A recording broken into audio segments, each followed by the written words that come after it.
Olá, pessoal. Vocês sabiam que o Brasil tem uma certidão de nascimento?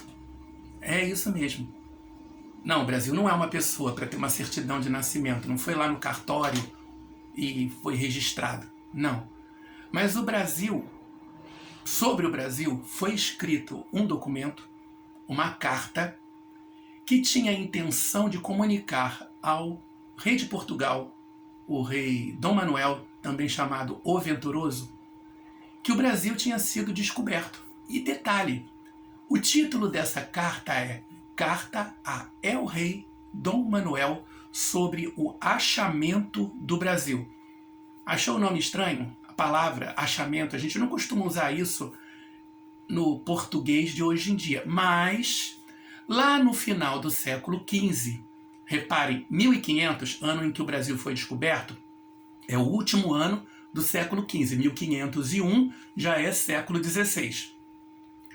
Lá em 1500, no português corrente daquela época, havia dois verbos que tinham sentidos distintos, parecidos, mas distintos. O verbo achar, que deu o substantivo achamento, e o verbo descobrir, que deu o substantivo descobrimento. E eles anunciavam coisas diferentes. Achar era encontrar alguma coisa que você sabe que existe, só não sabe onde está direito. Eu sei que o meu chinelo está em algum lugar. Eu sei, eu tenho um chinelo, eu vou procurar e vou achar. Achei, fiz um achamento. Agora, se você encontra uma coisa que você não sabe que existia, aí você descobriu. Isso era no português daquela época. Hoje em dia a gente usa o verbo achar, mas não usa o substantivo achamento. E não faz distinção entre achar e descobrir. Não é?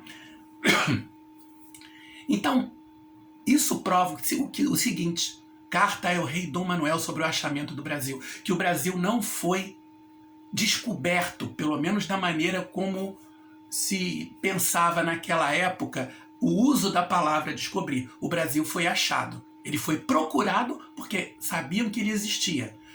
A frota que partiu de Belém, cidade lá de Portugal, para ir até as Índias, fazendo a rota comercial, percorrendo toda a costa da África até chegar lá, essa frota tinha uma outra incumbência. No meio do caminho, a oeste, saindo do curso para as Índias, no meio do caminho, Cabral, vai lá e toma posse de uma terra que a gente praticamente tem certeza que existe.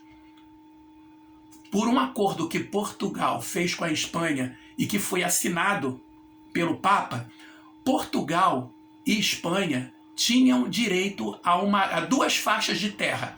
Uma a oeste, tá? Vamos fazer uma faixa de terra vertical. Uma a oeste, tudo que estava entre elas pertencia a Portugal, e mais a oeste ainda, o que tivesse entre essa outra aqui, pertencia à Espanha. A Espanha já tinha começado a tomar posse desde 1492, quando Colombo, que era italiano, mas viajou patrocinado pelos reis da Espanha, descobriu a América e foi ali pelo Caribe descobrindo uma série de ilhas.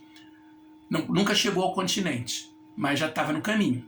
A Espanha estava começando a tomar posse das suas terras. Portugal tinha ficado para trás. Então vamos tomar posse dessa história. E Pero Vaz de Caminha recebeu a incumbência de ser um dos escrivães da frota. Ele não era o único, mas ele ia do jeito dele, um jeito mais literário, um jeito mais talentoso, tá? Um jeito mais inspirado, artístico, dar notícia do descobrimento. E é isso que ele faz. Ele começa a fazer a narrativa dele desde a partida, como eu disse, lá de Belém, em Portugal, fala da viagem, e depois ele fala da chegada, do primeiro contato visual com a nova terra, inclusive datando tudo direitinho, e fala primeiro do visual que ele encontra, que ele acha maravilhoso, e é tanta planta, tanta árvore, tanta vegetação, que ele acaba usando a frase que a terra é generosa e em se plantando dar-se-á nela tudo. Não é bem assim, tá? Existem várias coisas que se você tentar plantar em determinados solos brasileiros, você não vai conseguir. Isso é comum. Existe solo bom para café, solo bom para feijão, solo bom para arroz, solo bom para batata. É comum, tá? Mas levou a uma série de enganos. Mas no Brasil acaba sendo um paraíso agrícola, sim, um grande celeiro do mundo ao longo da sua história, inclusive atualmente. Ele fala também do contato dos portugueses com os indígenas. Como eles ficam impressionados com a naturalidade da nudez dos indígenas. Eles não tinham nenhuma vergonha em terem as suas vergonhas de fora. Inclusive as mulheres, né? E ele fala também duas coisas que interessam muito ao rei de Portugal. Uma, ainda não encontraram ouro.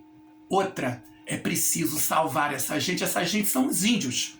Salvar de quê? Salvar do paganismo. Essa gente tem que ser cristianizada. Então, se não der para comprar ouro, para encontrar ouro, por favor, rei, ocupe essa terra e cristianize essa gente para salvá-la. Leiam o texto com bastante atenção, tá? Ele foi atualizado para facilitar a leitura de vocês. Então, leiam com bastante atenção e respondam as perguntas e enviem para mim. É uma atividade que vale ponto já para o segundo bimestre. Até lá!